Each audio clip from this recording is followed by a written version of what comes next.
Is there anything that you feel like you might be able to drop on us right now? So this is the poem. This is not a poem. This is not a poem, and I am not a poet.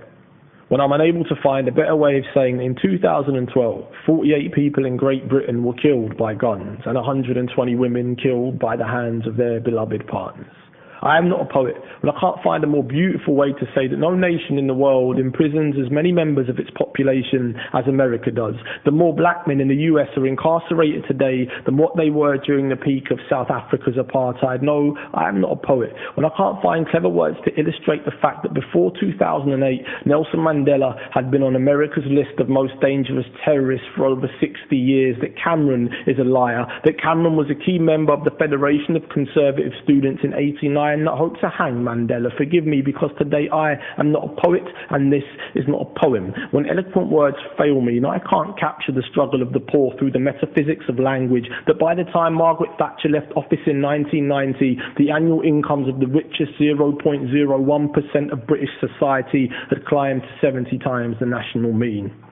And I don't know how I feel about the fact that key policy makers and leading civil servants have never had a job outside of their politics. The same men who set the minimum wage, with only 4% ever having worked in manual trades, of which 68% went to private schools. That is why this is not a poem, and I am not a poet. Because everything I've ever written suffers the weight of its own futility when another mother comes to a workshop with a fresh black eye, when there's another empty seat in the place that James sat in last week, and when I ask the group where he is, their young eyes open wet, as if his coffin in that moment was being lowered into them. But you see, I can understand all this more when they cut funding to schemes that aimed at inspiring people previously inspired by crime and the insufferable dross of mainstream culture, private prison systems and prisons for profit, when young women are given more options than just be someone's girl, be someone's mother, be someone's silence. But you see, I've done it again. I've crossed themes. I've not followed traditional poetic form, and so I'm a terrible poet, because how do I speak words in prison, then tell a young black person that they were once kings and queens of lands whose names fall dead on their tongue? How do I return their history? How do I mention the Mari excavation,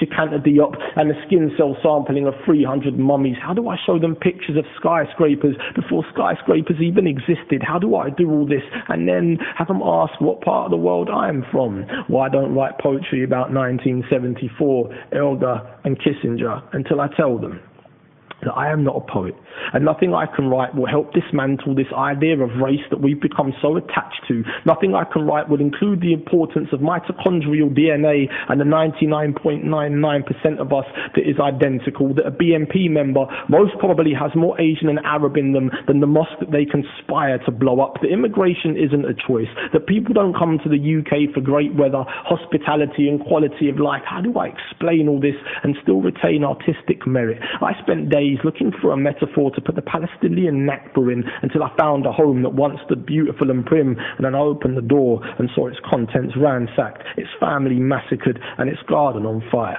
From that day, I abandoned any hope of metaphor and accepted that I could not write poetry about this, that everything I tried to imagine had already slit its own stomach, like the afternoon I spent with a woman who had been raped, and asked her to capture it in verse, asked her to use simile and alliteration, until she looked at me and said, I don't know what those things mean, but I can tell you in a few simple words what it feels like to live with the Satan of your own heart. Poetry isn't for me.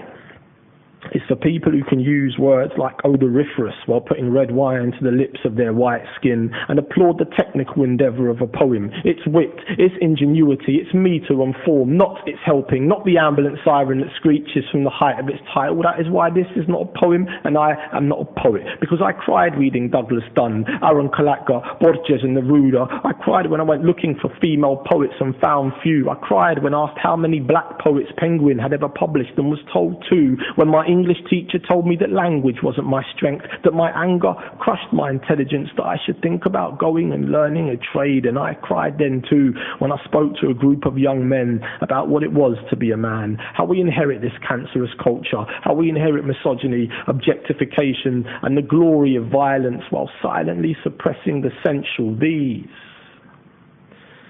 were all the hardest things to write about, to talk about and to live with. That is why I keep saying that this is not a poem and I am not a poet. because all of the above digress and ignore the rules set by the establishment. But all that doesn't matter, because it's done now. You've come this far in listening. Endings are always the hardest things to write, because the author knows that's the last impression the reader will be left with. And so I chose the following wisely. We are made up of all the things that broke us just to keep us alive. Maybe I could have said just that, but I didn't. Because like I said, this is not a poem, and I am not a poet. Anthony Amaxagoro, that was absolutely beautiful. Thanks very much, man. Thank you, sir, very much, sir. As we say on London Wheel, it's about the journey. I wish you well in yours, and thanks so much for your time and your wisdom. Thank you very much. All right, be well. Thank you.